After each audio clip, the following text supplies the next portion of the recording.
mejor que yo saben que vivimos en un país maravilloso, con una diversidad geográfica impresionante, ¿verdad?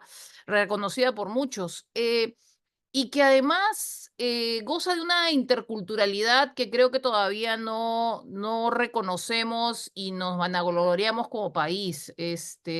Durante mucho tiempo fuera nos han reconocido como un país andino.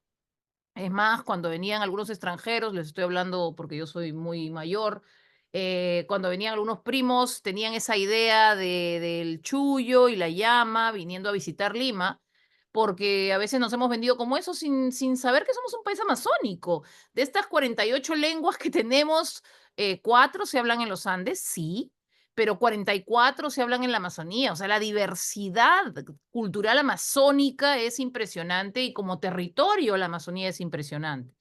Y estaba buscando además, más allá de esta multicolor bagaje de trajes típicos relacionados con bailes peruanos, una mirada también que mostrara que en esa interculturalidad hay una riqueza afroperuana que probablemente no está reconocida mucho, ¿no? Y es bien interesante saber, porque uno aprende algo cada día y así lo aprendí yo, que el distrito en nuestro país donde se habla más el quechua es San Juan del Lurigancho, donde tenemos la mayor concentración de quechohablantes del país. Concentración, concentración, es decir, el distrito que tiene más personas quechohablantes. No significa que no haya quechohablantes en todo el país, evidentemente, ¿no? Sino que ahí están concentrados. Y ahí empezamos a preguntarnos qué servicios educativos se dan en quechua en ese distrito que es el que tiene la mayor cantidad de quechohablantes. Y servicios Ujú. de justicia, traductores suficientes. Ya sabemos, y Gloria lo sabe, que el Congreso durante mucho tiempo, si ustedes van a ver las actas del Congreso, hasta hace aproximadamente el año 2020 o antes, cuando algún representante de nuestro país se paraba para dar su discurso en quechua, el que hace los registros en el Congreso pone todo hasta que hablan en español y luego dice, habló en quechua.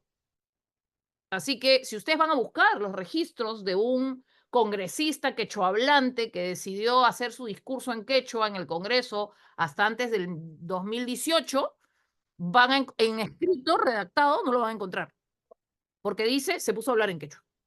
Entonces, es más, creo que recién hace un par de años se ha decidido tener permanentemente traductores en el Congreso. Ya, si estoy hablando del Congreso, ya pues ni me pregunten, entidades de salud, entidades de justicia o colegios, en nuestro país. Y me pasó algo bien interesante ya que estamos hablando de este tema, porque fui a un evento en el que se reunían representantes de reservas comunales, que es una categoría de área natural protegida de nuestro país, de la zona frontera norte, y ustedes saben que en la Amazonía peruana hay mucho quechua hablante, porque el quechua lamista, por ejemplo, que se habla en San Martín, es quechua, y sin embargo es algo que se habla en determinadas zonas de nuestra Amazonía.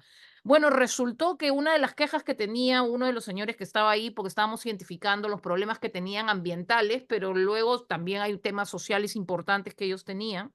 Y al margen de saber que es más fácil para muchos cruzar la frontera, irse a estudiar a Brasil o cruzar la frontera y mandar a sus hijos a Colombia a estudiar, resultaba que justo durante el periodo del profesor Castillo, habían mandado profesores bilingües, sí, pero de quechua, de Tarma, a enseñar en la frontera con Colombia.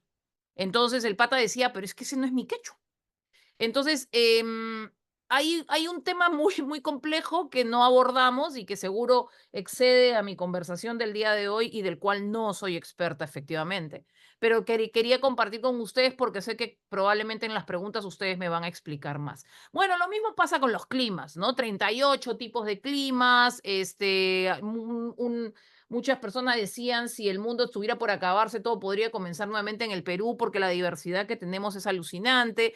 Nuestro territorio nacional tiene un 60% ocupado por bosques o hasta más, y no lo identificamos, ¿no? Además, bosques que no son solo los amazónicos, tenemos bosques en costa, sierra y selva, y hay como 42 tipos de bosque, muy al margen de que en la figura de la derecha ustedes estén viendo 7 tipos de bosques: seco costero, montano occidental, montano nublado, interandino, premontano, selva baja y alto andino.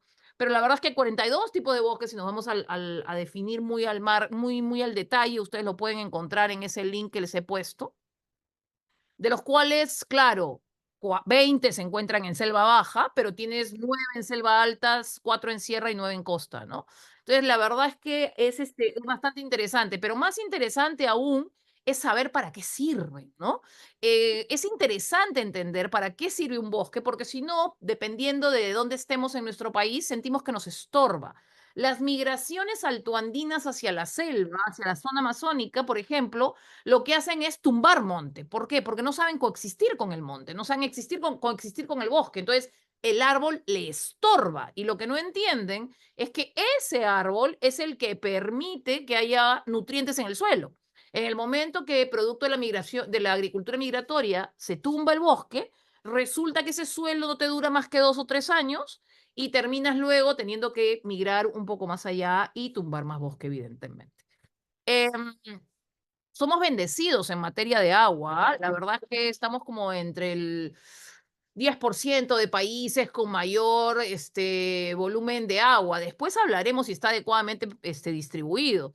Pero además somos el mayor país con glaciares tropicales del mundo. O sea, el 70% de glaciares tropicales los tenemos nosotros, el otro 20 Bolivia, y lo demás ya está en retroceso, porque en Colombia ya se perdió uno, en Ecuador están por perderse muchos, y en Venezuela no hay mucha información, no hay muchos datos, pero también se considera que ya estos glaciares tropicales ya se han perdido en Venezuela, pero hay poca información, aun cuando tenían muy buenas universidades, pero el flujo de información, la verdad es que se ha frenado mucho. Entonces, resumen, país increíble, ¿no? País increíble, con una diversidad de mariposas, de peces, de aves, peleándonos cada cierto tiempo con Colombia, a ver quién tiene más aves en el birthday de este año. No, yo tengo más, tú tienes más, acabo de descubrir una. Uf, felices nosotros, ¿no?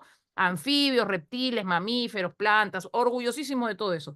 Pero yo les podría contar que esto suena súper bacán, pero la pregunta es qué hemos venido haciendo con estas riquezas, marinas, amazónicas, altoandinas que hemos tenido, ¿no? Considerando además que somos un país absolutamente minero, y por lo tanto a veces nuestros ojos solo se van para allá.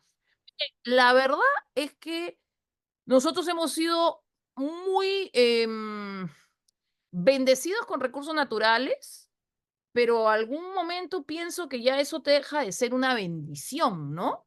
Porque pensamos que son eternos. Tuvimos un boom del guano, como que entre 1940, 1840, 1880, que atrae lo que ustedes conocen, todos nosotros sabemos, como el tema de la guerra del Pacífico, esta ansia por llegar al salitre, en lo que antes era el sur del Perú y hoy ya es el norte de Chile.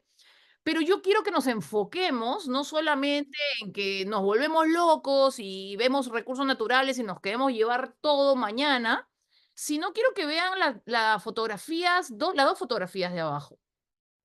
Porque quiero que entiendan que cuando hablamos de temas ambientales, y lo van a escuchar ustedes a cada rato, cuando hablamos de temas ambientales, por supuesto que estamos hablando de naturaleza, de recursos, etcétera, pero estamos hablando de derechos. Estamos hablando de derecho de los ciudadanos. Y ustedes lo que están viendo abajo son diapositivas o fotos en las que los derechos de las personas eran vulnerados, porque los primeros culís que se importaron al país ante la falta de mano de obra esclava y por lo tanto cambiaron al esclavo afroperuano por el esclavo chino, fue para esto. Esta fue una fuerte migración, china originalmente en esos años, que vino prácticamente en esclavitud a trabajar en condiciones infrahumanas, diría yo, ¿no? ¿Aprendimos algo de eso? Miren, ¿saben qué? Yo creo que no mucho, ¿ah? No mucho. porque unos años después tuvimos un boom del caucho. Entonces, entre 1880, acuérdense de los años, o sea, se acabó el boom anterior y nos vinimos a este. Entre 1880 y 1912 tuvimos un boom del caucho, que renació como en los años 40, ¿no? Con la Guerra Mundial. ¿Y aquí a quién empezamos a esclavizar o asesinar o maltratar o sobreexplotar?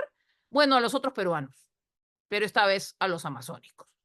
Mario Vargas Llosa recoge en El sueño del Celta cómo tuvieron que venir autoridades internacionales a ver si es que las denuncias que se estaban haciendo eran o no las correctas, ¿no?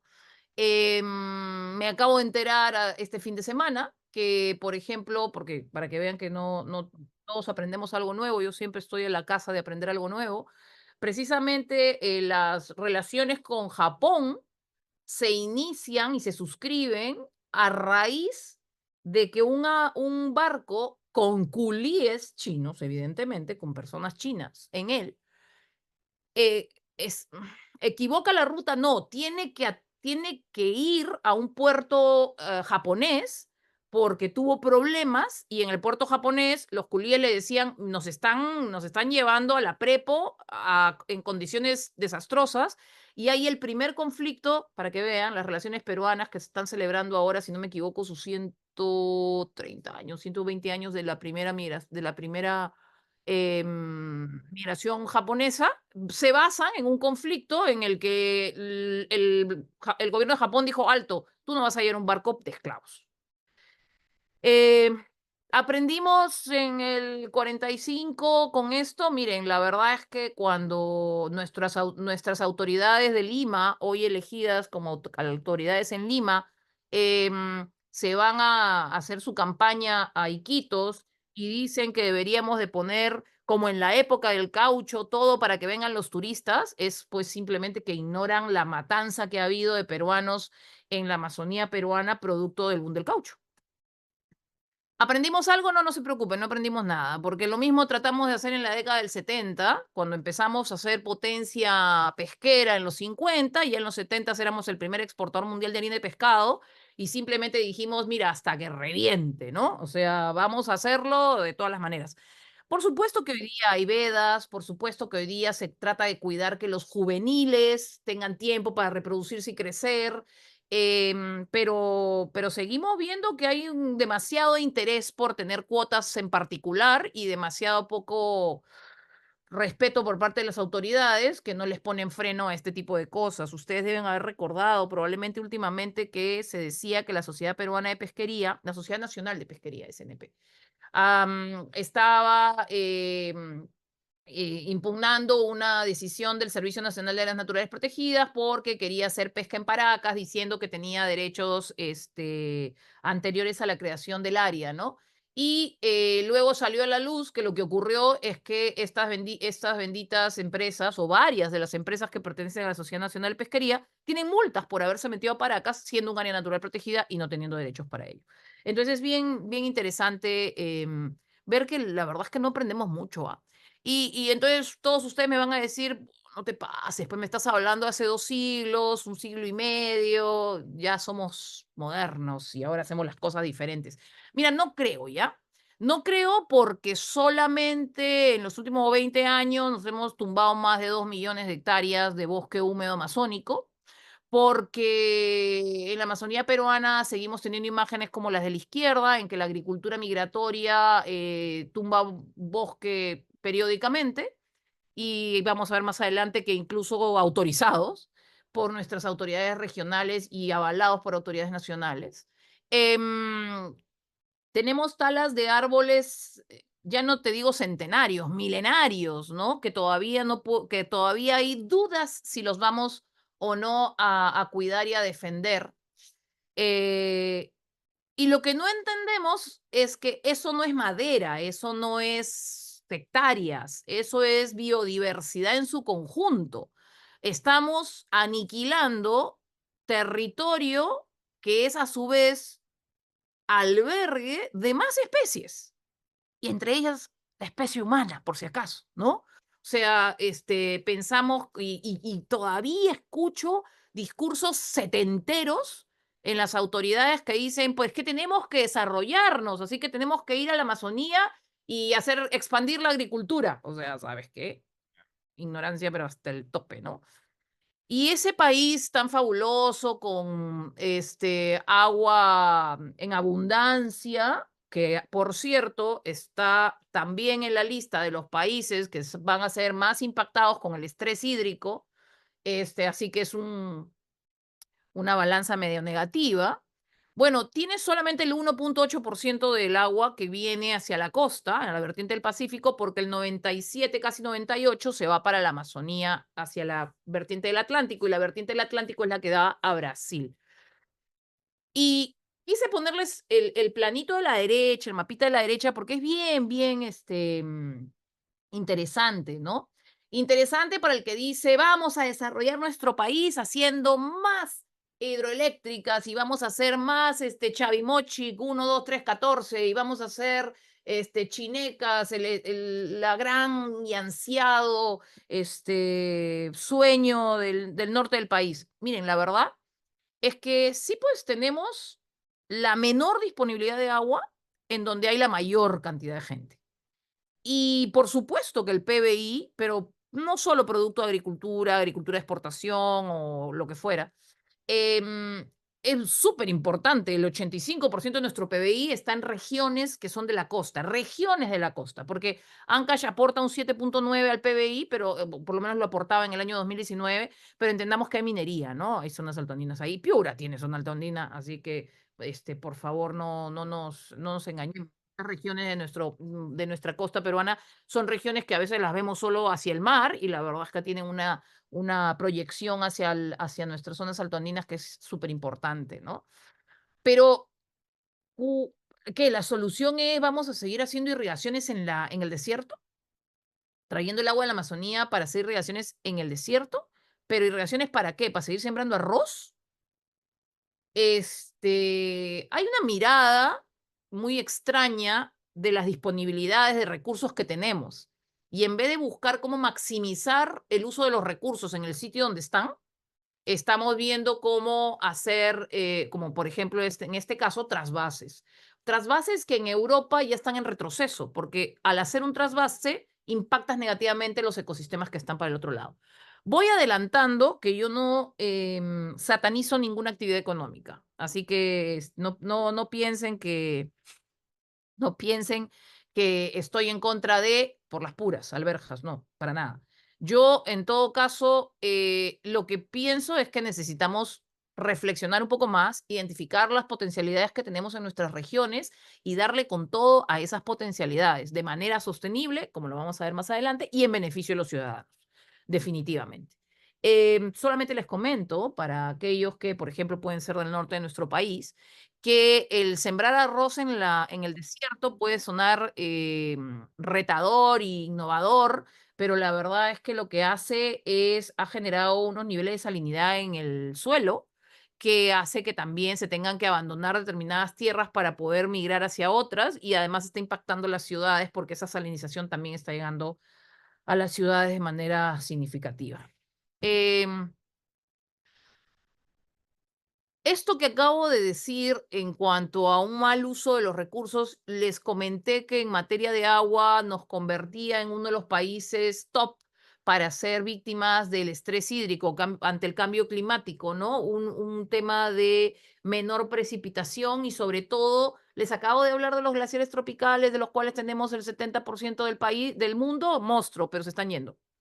Y lo que ustedes están viendo es una superposición de fotos de Martín Chambi en los 30 y de una foto tomada en el 2006 por Lonnie Thompson, que es un geólogo, un científico que está haciendo un estudio permanente de los glaciares en el Perú, desde Ancash, por supuesto, hasta Cusco y que él ve la parte científica, pero lo que les pongo a la derecha de la diapositiva es la parte cultural. El Coyuriti es una ceremonia ancestral que simplemente ya ha tenido que variar y cambiar, porque ante el retroceso del glaciar ya no se viene con bloques de hielo, ya no se baja con bloques de hielo a la espalda, Las peregrinaciones pueden llegar a ser peligrosas si es que el hielo se retrocede mucho y deja vetas liberadas. Y algo que no me he puesto a desarrollar en esta presentación es que además los deshielos pueden traer como consecuencia, no estamos hablando de desastres naturales que lo vamos a ver más adelante seguramente, sino incluso nuevas enfermedades y seguramente mineralización con nuevos minerales o con minerales ya existentes de nuestras aguas. Entonces, todo esto impacta ¿en quién? En los ciudadanos. En aquellos ciudadanos que normalmente vivían, sembraban, criaban a una determinada altura y que ahora a esa altura ya no van a tener recurso hídrico y por lo tanto no van a poder sembrar, criar o trabajar y van a tener que migrar. Eso es lo que está ocurriendo en nuestro país y en el mundo con los migrantes climáticos. O sea, aquellas personas que ya no pueden estar en el lugar que los vio nacer y en el cual se desarrollaron porque las condiciones ya no lo permiten en ese lugar. Y siguiendo con el agua, disculpen, yo soy fanática del tema, siguiendo con el agua, podemos hablar de un mal manejo del recurso por parte de industrias que terminan generando un impacto negativo en ese recurso hídrico del cual deberíamos estar tan orgullosos. Siempre acá yo hago una advertencia o una alerta o un freno porque les comenté que yo no satanizo ninguna actividad. Una actividad económica bien hecha, está bien hecha. Yo siempre aclaro y pido que distingamos entre lo que es contaminación antrópica, es decir, generada por el ser humano, por esas industrias a las que hice mención hace un momento, y mineralización natural, porque esto termina a veces siendo el inicio de conflictos sociales. Afirmar que una determinada actividad económica fue la que generó una contaminación en un determinado lugar y ahora con un gobierno lamentablemente local, regional, nacional, a veces desacreditado totalmente, es no poner por delante los hechos y la ciencia. En el sur de nuestro país tenemos desde Arequipa, Ayacucho, Moquegua, Tacna, toda una zona volcánica.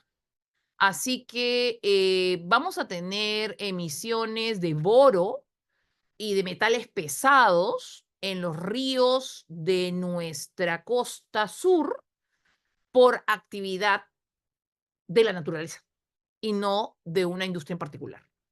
Con esto no digo que haya malas industrias y buenas industrias, lo que estoy diciendo, o a malas actividades económicas extractivas y buenas actividades económicas extractivas. Lo que estoy diciendo es que no toda la situación de nuestros ríos y su calidad puede atribuirse a una situación antrópica. También puede ser una situación natural de mineralización. Y eso es algo que es súper importante que se entienda porque yo he estado en mi vida profesional teniendo que participar en reuniones, en lugares donde la manipulación política del miedo de la gente o la manipulación política de la preocupación de la gente no tiene un sustento ni científico, ni real, ni verídico, pero sí el del cargamontón. Entonces siempre aclaro esto porque no quiero, siempre necesito que esto se explique, se entienda bien.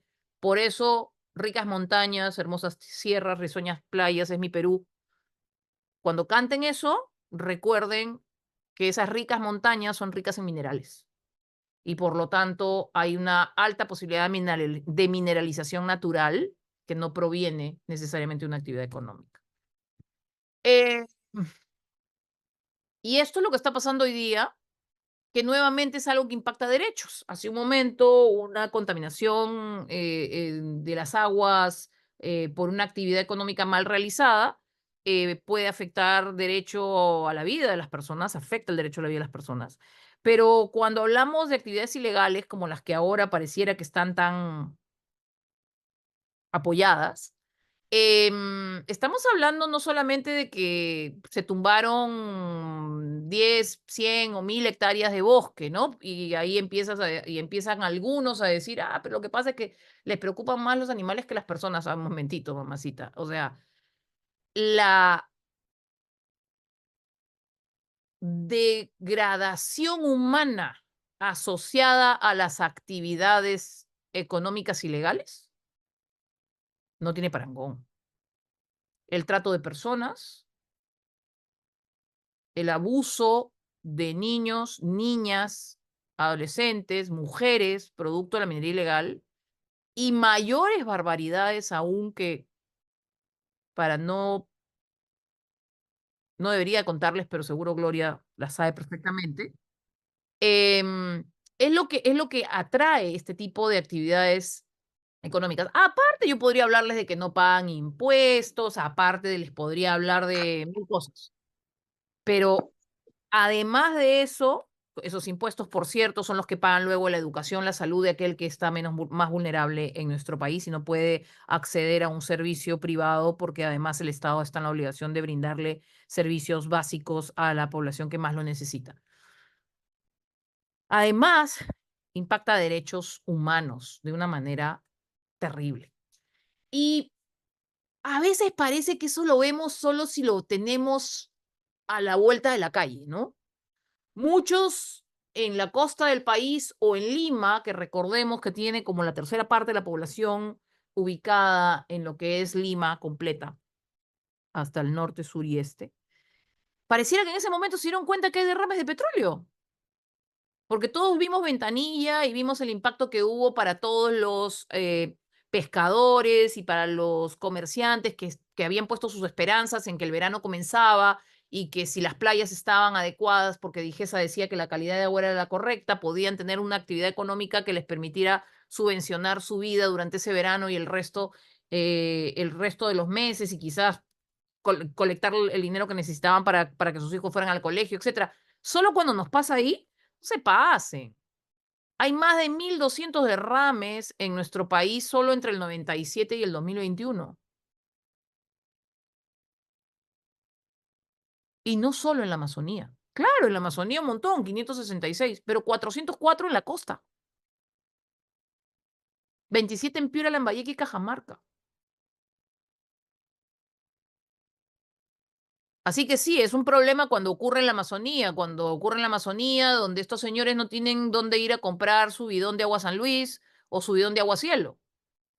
Y por lo tanto, los peces que estaban cerca para que ellos pudieran alimentarse, pues tampoco están ahí, porque ya se arruinó todo. O porque ahora tienen que transitar un par de días para buscar comida o tener que emigrar para poder asentarse en otro lugar. Siendo que a nivel mundial, el petróleo como tal está de retroceso porque son las energías renovables, no convencionales sobre todo, la electromovilidad, etcétera, la que está avanzando. Y ni qué decirles de conflictos sociales que ustedes mejor que yo saben que a veces están arropados de temas ambientales, pero que son legítimas quejas de la ciudadanía por una ausencia de servicios que deberíamos de tener todos los peruanos. Y sí, sí es cierto que también hay algunos con impactos ambientales y culturales, por supuesto, pero le sumo el culturales. Porque cuando ustedes ven el caso de Conga, y que es la foto de la izquierda, eh, la respuesta de la empresa era, pero esa agua no es para consumo humano, ¿ah? Esa agua ni siquiera es para que puedan beber los animales, ¿ah? La verdad es que esas lagunas a las que les íbamos a echar la tierra encima y las íbamos a desaparecer, la verdad es que no son de consumo humano. ¿Y quién te dice que me quiero tomar el agua? O sea, ¿a las guaringas me voy a tomar el agua? ¿O a las guaringas me voy a hacer un baño que me genere mayor energía? O si me voy a Churín, ¿me tomo el agua de Churín? ¿O estoy yendo a un agua con minerales que me permite una mejora en mi salud? Hay un aspecto cultural que a veces se corta en todo este discurso cuando se ven los temas ambientales o quizás no se ven los temas ambientales. Hasta ahorita todo lo que les he contado a algunos de ustedes les puede sonar lejano. Ah, eso le pasa en las zonas rurales, la verdad es que a mí, ya. Y entonces, ¿por qué somos como país uno de los que tiene peor calidad de aire en las ciudades? Porque le pasa el tema ambiental y la mala gestión ambiental y el mal manejo ambiental a los ámbitos rurales. Aquí tienen y lo van a tener en la diapositiva, los rankings de contaminación por lugar o por distrito. Y seguramente quienes no necesariamente viven en Lima pueden decir, pues, tranqui, yo vivo fuera. Pero no se preocupen, porque también si viven en otros lugares de nuestro hermoso país, están seguramente en lugares donde los estándares de calidad de aire son excesivos. Y no solo Cerro de Pasco, por si acaso. Y no solo calidad de aire, por si acaso. Para efectos de manejo de residuos, bien o mal, a este ranking de generación de residuos por distrito, le podríamos poner como contraprestación cuantas fotos quieran ustedes, sea de Trujillo, de Chepén, de Chilca, de Juliaca, de Moquegua, y no les puedo contar la del río Amazonas, porque la gente bota la basura, la bota al río Amazonas y en zonas de la Amazonía, y dice, no hay problema porque el río es suficientemente abundante como para llevárselo más abajo. ¿Qué pasa también en nuestras zonas de la costa del Perú, o sea, y de la sierra y de las zonas altoandinas? Tiras la basura cerca del río porque cuando suba no te preocupes, se lo va a llevar. O si no, no te preocupes, pongámoslo ahí que nadie lo vea y lo quemamos. Y no hay mayor problema, ¿no? Ahora, ¿es por desconocimiento que nos pasa esto? La verdad es realmente por desconocimiento porque no queremos saber. ¿No sabemos el impacto del cambio climático? Deberíamos tener una conversa sobre eso el día que ustedes quieran. Porque el cambio climático tiene un impacto en el crecimiento de los países. Le reduce la competitividad a los países, porque reduce la productividad. Porque quien es de Piura sabe que en un mismo año puede tener una sequía intensa o una inundación que llega a la Plaza de Armas. Porque afecta a la población. Y la afecta directamente, afecta a su salud. El chikungunya, el dengue, ¿por qué aparecen? ¿Por qué se exacerban? Si no es por mayor precipitación que no correspondía, en lugares que no correspondía, muy al margen de limitantes en servicios de saneamiento en algunos lugares o limitantes en la distribución del agua. ¿Qué pasa si se empieza a alterar la agricultura en un país en que el 95% de la agricultura son unidades, de las unidades agrícolas, son unidades de agricultura familiar? ¿Qué pasa si el clima se altera y entonces el 95% de las unidades agrícolas, que son de agricultura familiar, porque no son de agroexportación, de berries, de los espárragos que se van a Europa, sino que son de la agricultura familiar de la que comemos, se pudiera alterar por un tema de cambio climático? O incrementar la desertificación, o afectarse la calidad del agua. ¿Somos conscientes de eso? ¿Somos conscientes de lo que nos brindan los ecosistemas, el ambiente o tener un entorno saludable? ¿Nos interesa aprenderlo? ¿Sabemos que obtenemos todo esto? ¿Sabemos lo que impacta el tráfico de tierras en Villa María del Triunfo, en las Lomas de Lima, que además es un área de conservación regional? Cuando viene alguien y engañando a las personas empieza a tumbarse todo lo que encuentra en el cerro y pone 4 parantes para decirle, toma, te vendo esto por X soles. O cuando lo hicieron en Ancón y la gente que había, por supuesto, eran delincuentes armados para el tráfico de tierras, por el tráfico de tierras. Claro, estuve hablando de tal ilegal, minería ilegal, tráfico de drogas, pero no se preocupen, también somos buenazos para tráfico de tierras, que ya tiene sus buenas decenas de defensores ambientales asesinados en la Amazonía, pero que no tiene por qué no ocurrir en zonas de la costa a 15 minutos en carro de donde ustedes vivan, porque simplemente hay traficantes de tierras en Lima, en donde el metro cuadrado va subiendo escandalosamente y entonces hacia Ancón o hacia Villa María el Triunfo o hacia las Lomas del Lúcumo ya empieza un tráfico de tierras infernal. ¿Nos damos cuenta cuánto impacta en el PBI que perdamos recursos naturales, las consecuencias del cambio climático? Por si acaso, estas fotos son de agua transversal a cualquier actividad económica. Sin agua, no hay hidroeléctricas, no hay agricultura, probablemente no hay acuicultura, no hay agua, no hay minería, señores. Sola, solo, como impacto del cambio climático en el 2015, esto es del 2015, ya estamos en el 2024, podía haber una reducción al 2030 del 6,8% según el Banco Central de Reserva. ¿Hicimos algo en estos 9 años? El 2030 está a la vuelta de la esquina.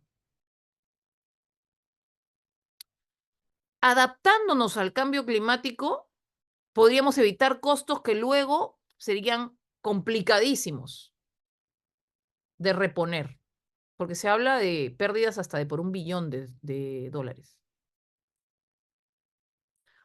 Hoy, invertir en acciones de mitigación de cambio climático podría tener un rédito de 7 veces. ¿Tenemos una política de Estado para eso? ¿O si la tenemos, se está aplicando? ¿Qué tan rápido, qué tan lento? ¿A qué paso? Hace un rato les dije que podíamos hablar de incremento de desastres, ¿no es cierto? Ah, muchos vemos, es de mi época, ustedes son más jóvenes, pero muchos vemos hace muchos años lo que pasó en Huaraz. Un bloque de hielo se desprende, cae sobre una laguna, la laguna rebalsa y tapa una ciudad. ¿Estamos tan lejos de eso? Les acabo de decir que estamos perdiendo los glaciares. Aproximadamente hemos perdido en los últimos 50 años el 40% de nuestros glaciares tropicales. Lo que pasa es que como tenemos el 70%, no lo notamos mucho, pero ya hemos perdido como el 40% aproximadamente. Entonces, podríamos seguirlo haciendo. ¿Conocen de algún sitio en donde ha habido problemas de agua, por ejemplo, por falta de precipitación? Hace como 10 años pasó algo increíble. En San Martín, y San Martín es ya Amazonía, selva baja, selva alta, selva baja. En San Martín empezaron a llevar camiones cisternas a pueblos y caseríos en los que jamás hubieran pensado hacerlo porque simplemente dejó de llover.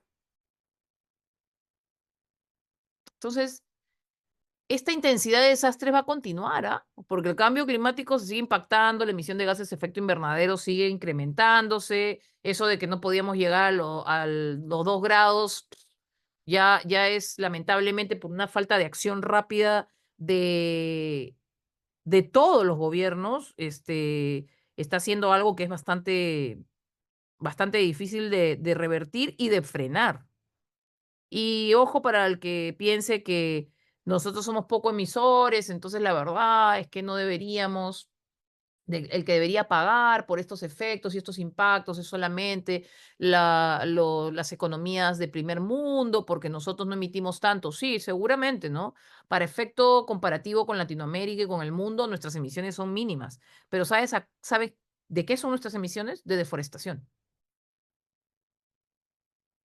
casi en un 50%. Cambio de uso de suelo. Ese es el mayor porcentaje, nuestro aporte mayor en emisiones de gas de efecto invernadero al cambio climático, ese poquito que hacemos, lo hacemos perdiendo nuestros bosques.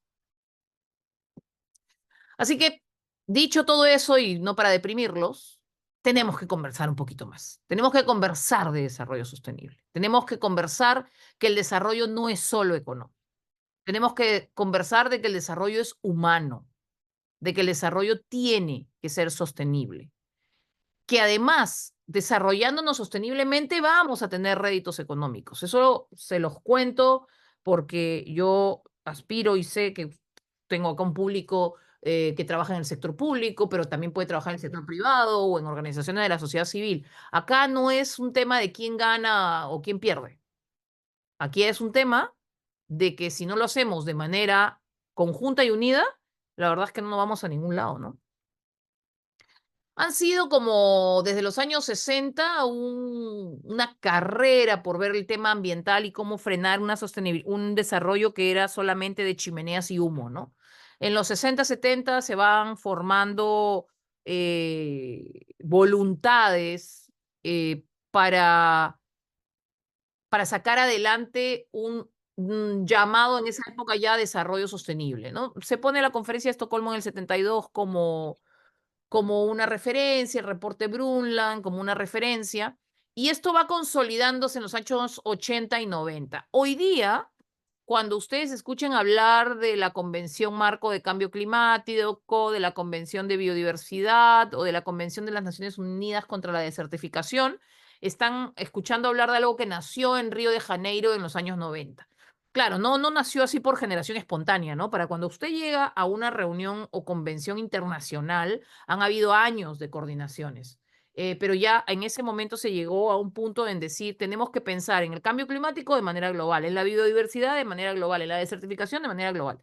Si lo hacemos país por país, eh, la verdad es que quizás no hay manera de que nos salvemos haciéndolo país por país, porque lo que impacta en otros países, o sea, lo que hacen en otros países definitivamente impacta en el nuestro, ¿no?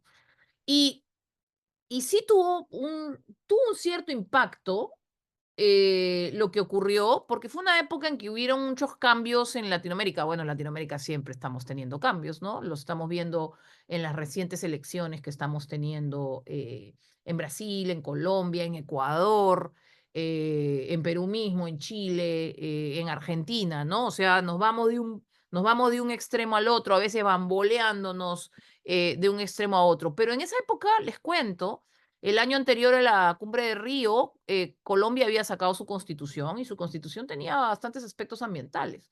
Nosotros sacamos la nuestra, que no necesariamente es muy arrolladora en materia ambiental, pero vamos a verla dentro de un ratito. Y las que ustedes ven abajo, que son de Ecuador y de Bolivia, responden a otra época. No son las constituciones más o menos de los años 90, 80, sino son las constituciones del 2010 en adelante. Y estas constituciones vienen con una mirada muy de sostenibilidad, ¿no? Tenemos que empezar a pensar en que a las cosas hay que quitarle la etiqueta ideológica. Si tú quieres trabajar en favor del medio ambiente, eso no te hace de un extremo o de otro, porque yo les puedo asegurar y les puedo dar una lista de empresas que hacen negocios y ganan plata, pero saben que no podrían tener futuro si no son sostenibles, no podrían tener futuro si no son amigables con los ciudadanos que tienen alrededor, porque no podrían ser sostenibles, ¿no? Así que el desarrollo sostenible ha venido armándose y colándose en la política pública nacional e internacional desde los años 60 y permeando ya en nuestros países y en Latinoamérica de una manera muchísimo más significativa. Pero a nivel global se tuvo un primer intento, como en el 2000, así como en el 2000 decían que las computadoras iban a, ¡puf!, todo iba a pasar cuando pasáramos al año 2000. En el año 2000 también se pensó que teníamos que tener unos retos del milenio, ¿no? Unos objetivos de desarrollo del milenio.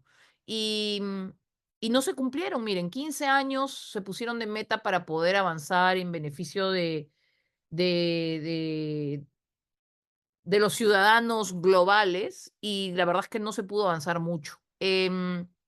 Por lo tanto, se volvió a poner un reto, esta vez en el 2015, que es la denominada Agenda 2030 para el Desarrollo Sostenible.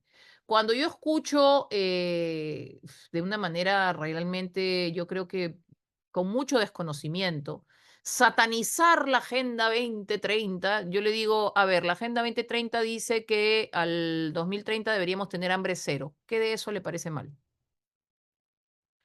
Los Objetivos de Desarrollo Sostenible dicen que debería haber educación para todos de manera igualitaria. ¿Qué de eso le parece mal? Porque si me vas a satanizar unos objetivos de desarrollo, por lo menos dime que los leíste, ¿no? Porque si no los leíste y no sabes de lo que estás hablando, entonces estás repitiendo lo que escuchas o lo que lees en un titular o lo que escuchaste al político que te gusta. Pero la verdad es que hay que rascar un poquito más y hay que mirar un poquito más cuáles son los 17 objetivos de desarrollo sostenible y cuáles son las metas que estos objetivos buscan. porque de otra manera yo no tengo muy claro por qué alguien estaría en contra, su derecho, ¿no? Pero no lo entiendo. Estos objetivos de desarrollo sostenible quieren que todos avancemos como humanidad a tener mayores derechos, mayores beneficios, mayores oportunidades en la vida. Oportunidades en la vida. Y es bien interesante porque siempre las ponen como un círculo, pero tenemos que entender que también podríamos ponerlo como el pie que está a la a la derecha de la diapositiva. ¿Qué hace? ¿Cómo construimos sociedad si no tenemos un ambiente, perdón, sano? ¿Cómo construimos sociedad si no tenemos acceso a agua de calidad? ¿Cómo construimos sociedad si no tenemos mares saludables, ecosistemas saludables? ¿Cómo logramos educación con equidad, salud para todos? ¿Cómo logramos igualdad de oportunidades? Hambre cero, si les estoy diciendo que con el cambio climático podríamos quedarnos sin lluvias y sin agricultura familiar. ¿Cómo logramos ciudades sostenibles? Y sobre todo, con un ambiente saludable y una sociedad fortalecida, ¿cómo logramos una buena economía y una economía saludable? Así que son bien interesantes cómo estos objetivos interactúan entre sí para que todos los aspectos de nuestro desarrollo se vayan generando de una manera propositiva. Em, yo les quería hablar estrictamente, porque podría hablarles de muchas cosas y normas, etcétera, y sé que no tenemos tiempo, pero quise agarrar la Constitución para recordarles que el derecho a un ambiente equilibrado y adecuado es un derecho de todos. Está bien, como en el 2022 la Asamblea de las Naciones Unidas declaró que el acceso a un medio ambiente sano es un derecho universal, pero ya lo teníamos desde el 93 nosotros en la Constitución. La paz, la tranquilidad, el disfrute del tiempo libre, el descanso y gozar de un ambiente equilibrado y adecuado para el desarrollo de nuestras vidas. Ustedes saben que en Juliaca había un botadero, ahorita no estoy acordándome el nombre, hay un botadero que probablemente las autoridades demoran eternamente en convertirlo en relleno sanitario, no en relleno sanitario, sino en un espacio para poder hacer un manejo adecuado de residuos sólidos. Y lo que empezó a ocurrir es que la gente empezó a acercar este relleno sanitario, perdón, este botadero. La empezó a acercar, se empezó a acercar, ¿no? Y no hay capacidad de la autoridad local y regional de decir, por favor, no se acerquen, se están poniendo en peligro. Claro, hoy ustedes ven que todas las personas alrededor pueden tener problemas de piel, problemas bronquiales, porque están viviendo al costado de un botadero. Porque al comienzo los primeros que llegaron probablemente hacían ahí su reciclaje, pero luego ya empezaron a hacer sus casas y terminaron haciendo están viviendo en un lugar tóxico. Ahí seguro podremos preguntar quién es primero, el huevo o la gallina. Estaba el botadero primero y luego vino la gente. ¿Por qué la gente vino y no dejaste que no viniera? Es la misma pregunta que nos hacemos cuando hay un huaico, ¿no? Uy, se llevó la casa. Oye, un ratito, ¿la casa tenía que estar ahí? Si no te puedes meter a construir en un cauce de río. ¿Cómo dejaste que la casa esté ahí? Ah, porque el alcalde está buscando votos y entonces le da título de propiedad a todo el mundo o título de posesión a todo el mundo porque necesita que haya votantes para el próximo, no sé, para la próxima elección. Me importa si después la casa se te cae y de paso se va contigo y con la familia. Realmente nuestra constitución no es muy ambientalista que digamos, tiene estos artículos que ustedes pueden ver acá, sí es cierto que habla en un capítulo adicional sobre temas de Amazonía y tal, pero nos vamos a concentrar en estos cuatro. Y nos habla de recursos naturales renovables y no renovables como patrimonio de la nación, con el estado soberano en su aprovechamiento, ¿no? Es bien interesante, es como cuando nos dicen, la educación tiene que ser un derecho. La educación es un derecho, está en la Constitución. Lo que tenemos que hacer como ejecutivo es hacer que llegue a los ciudadanos. Pero es un derecho y está en la Constitución. Los recursos naturales son del Estado. No, no a la privatización. ¿Qué vas a privatizar? El agua es del Estado. Que no sepas adecuadamente, seguro, gestionarla o algún vivo la utilice más que el otro en función de la prepotencia, esa es otra cosa. Pero está constitucionalmente respaldado, hay una ley orgánica de aprovechamiento de recursos naturales, pero también hay un número significativo de autoridades que no coordinan entre sí y que ven a los diferentes recursos naturales a veces como compartimentalizados para las aguas, para el suelo, para la diversidad biológica, para los recursos hidrocarburíferos, etcétera. Y entonces, si tú quieres hacer un pozo, un lote petrolero y estás encima de un bosque, ya túmbatelo. O no importa, te pongo el derecho encima de la comunidad o te pongo el derecho encima de la concesión. O sea, no hay una coordinación y es una culpa de la Constitución. Eso es culpa de las autoridades, del enredo que generan las autoridades. Solo como detalle, demoró como 5 años, del 2012 al 2017, que la Constitución se incorporara como artículo 7A el derecho al agua, ¿ya? Eh, nace esta inquietud a raíz del tema de Conga, ¿no? Como era agua sí, oro no, entonces, en un determinado momento, el presidente del momento, Humala, hace una propuesta en su discurso de 28 de julio del 2012 diciendo que van a hacer el derecho humano al agua, el derecho al agua. Ya para el 2012, el derecho al agua era un derecho humano. Ya las Naciones Unidas lo había decretado como tal. Ya el Tribunal Constitucional del Perú lo había dictaminado como tal.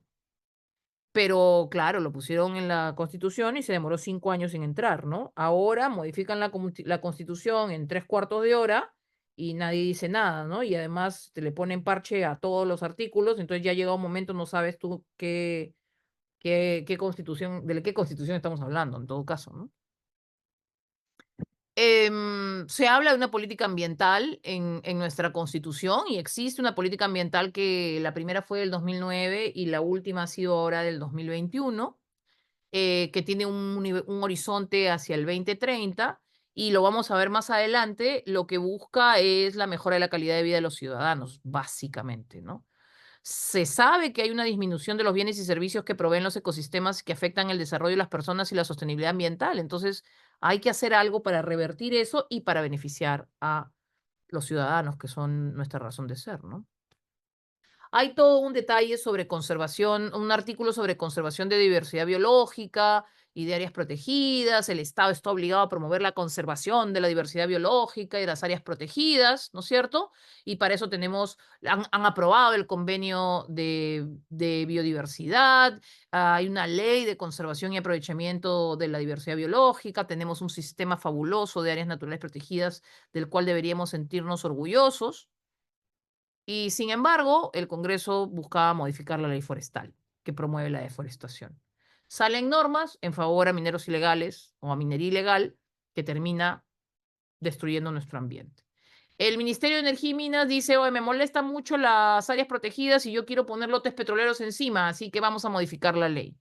O sale un proyecto de ley que dice, mira, yo no creo que existan poblaciones indígenas en aislamiento voluntario, así que vamos a hacer normas que perjudiquen a los PIASI, ¿no?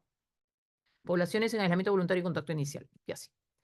Em, así que sí, pues está en la Constitución, pero queremos el desarrollo de nuestra Amazonía, porque el Estado promueve el desarrollo de la Amazonía con una legislación adecuada. Y sin embargo, desde la inversión privada, o bueno, pública, que impulsa la inversión privada, terminas promoviendo una hidrovía amazónica, pero que colisiona con la cosmovisión de las poblaciones amazónicas que están en la zona en donde va a darse la hidrovía, ¿no?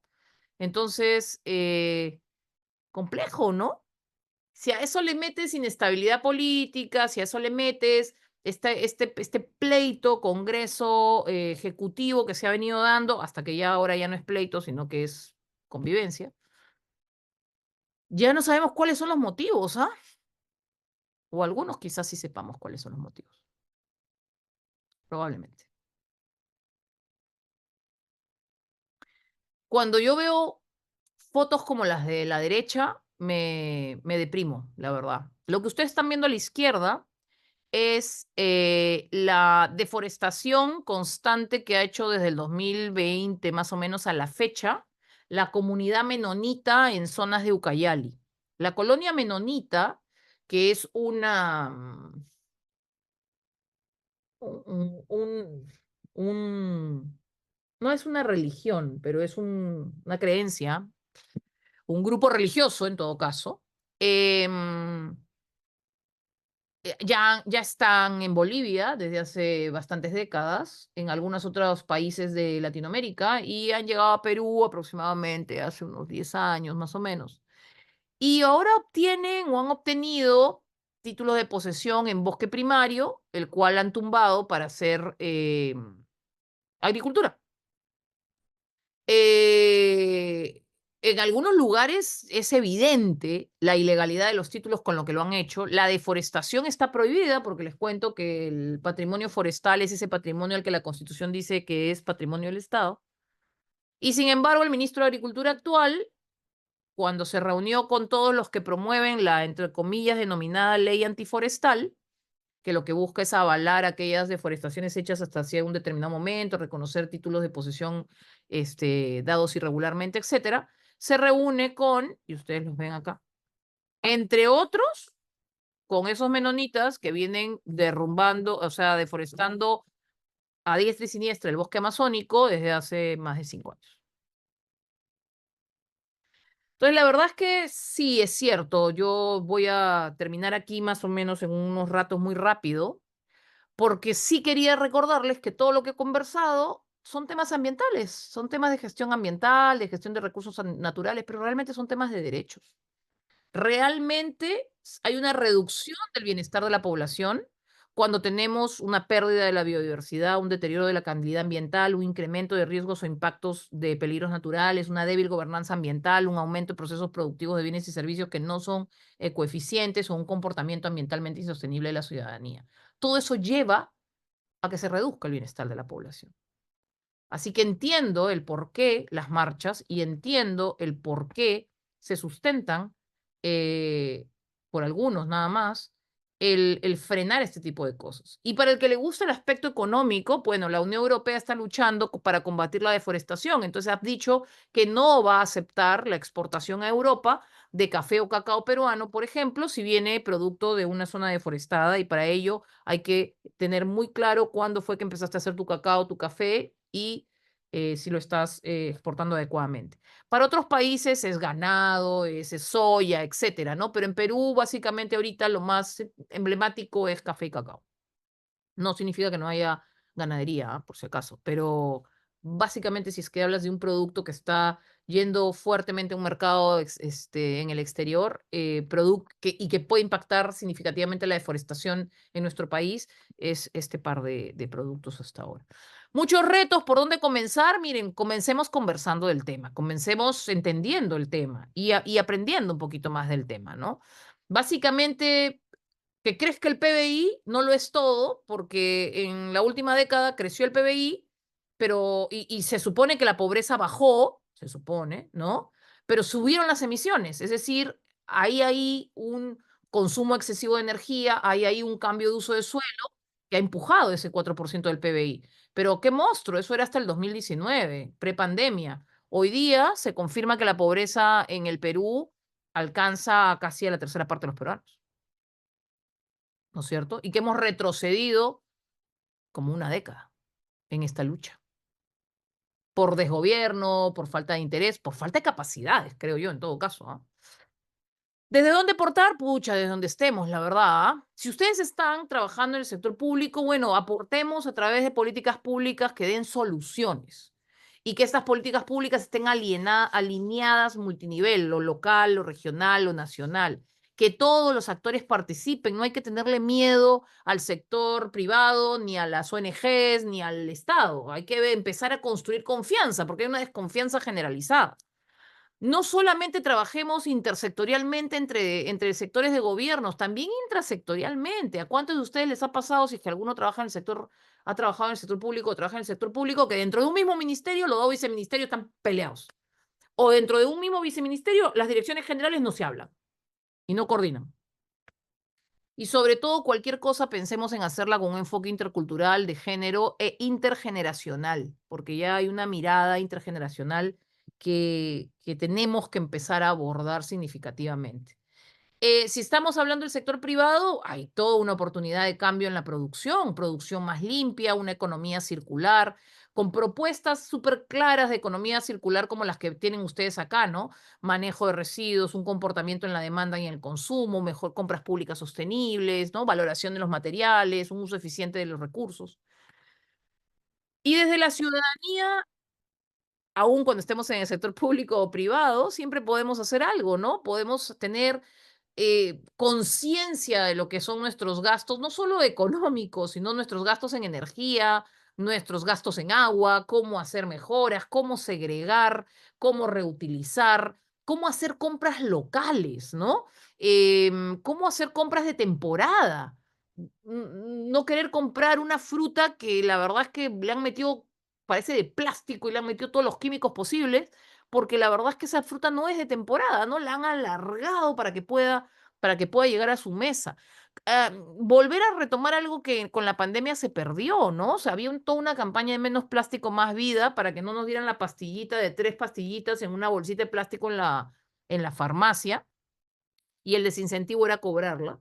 Pero claro, en la pandemia estábamos tan asustados que todo venía emplasticado, a todo le metías lejía. Creo que nos hemos intoxicado más en la pandemia metiéndole todo lejía que de otra manera, ¿no? Y sobre todo, huertas urbanas, educación ambiental para los chicos. Tengo una fe en la juventud que no se imaginan ustedes, ¿no? Hay muchas oportunidades y ya les he dicho, desde lo público, desde lo privado o desde donde estemos, la verdad, desde nuestras casas si es necesario. Gracias por permitirme conversar con ustedes. Me encantaría saber si todavía hay un tiempito como para algunas preguntas y disculpen si me he extendido demasiado, pero quería mostrarles que yo no venía a hablarles del tema ambiental como si fuera algo de la estratosfera, sino que es algo que ustedes ven el día a día. Y quería que entendiéramos que podemos ser parte de la solución, porque quizás somos parte del problema, ¿no? Yo pongo siempre en mi ejemplo con respecto del agua. Ustedes saben quién es el mayor contaminador acumulativo de la calidad del agua en nuestro país. Quizás ustedes y yo. La mayor, el mayor impacto negativo en el agua en el país, en el Perú, son los desagües municipales. No es que se desbordó una mina, que no, no, no. Eso ocurre, impacta, es terrible y hay que sancionarlo. Pero los mayores contaminadores somos nosotros, porque puede que sus municipios no tengan plantas de tratamiento.